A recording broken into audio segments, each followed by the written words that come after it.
Si Naglalakad na po. Sa sinabi, sinupatan lang ako. Sabay-sabay. Hello po. Sabay-sabay. OMG. So, based sa measurements natin, ang estimated weight ni baby 762 grams. So, itong weight nito is equivalent to 24 weeks and 6 days.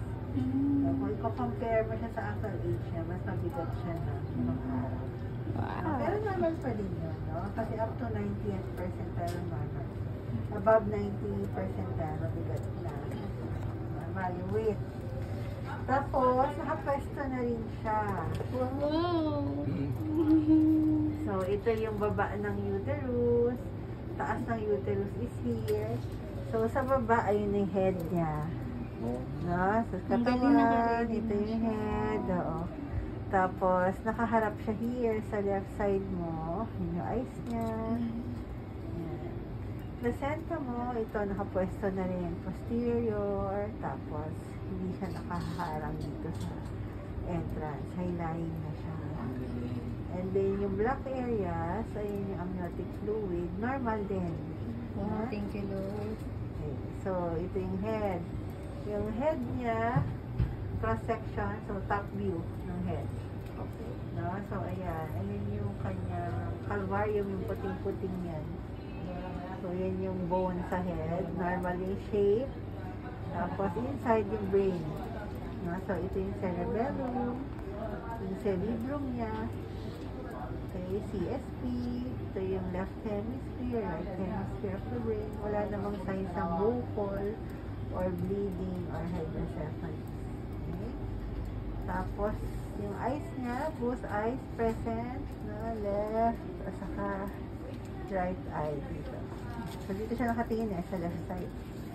Yan. So, ito yung nose, lips, ayun, ayun.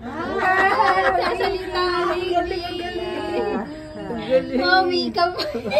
Dahil ka pa! So, intact na. Wala siyang cleft. Thank you, Lord. Side view. Side view niya. Forehead. Nose.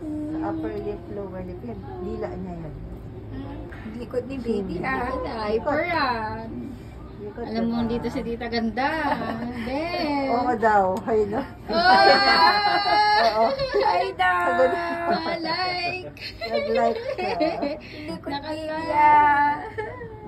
Like ka, babe! Yan yung kanyang fingers. So, complete din ang fingers niya. Thank you, Lord. Thank you, Lord. Tapos ito side view ng body niya. So, ito yung kanyang thorax. Ito diaphragm niya.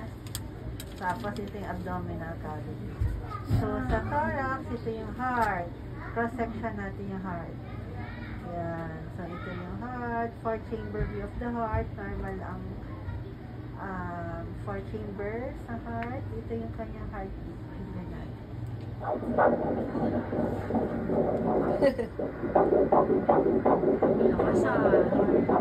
Para si baby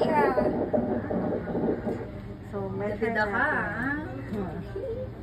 Yan. So, 164 beats per minute. Kanyang heartbeat.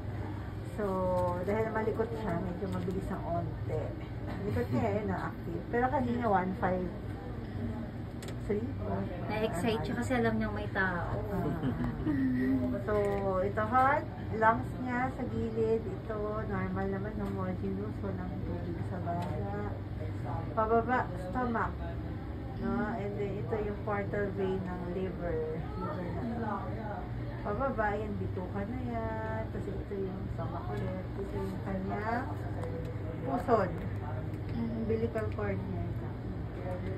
Tapos sa baba ulit, ayun yung kanyang bladder. Tapos yung gender na. Ayan na. Yung gender na. Ayun o. Ano yun, tay? May lawit. Hindi nga. Oo. Seryoso ka, kolok. Walang biro. Ayun o. Testis, penis. Baka buhiwa yan. Hindi. Ay, in denial yun, Gaya. Ilang time ko na. Sure na yan, Doc? Oo, sure. 100%. Yan, ito ka. Ala!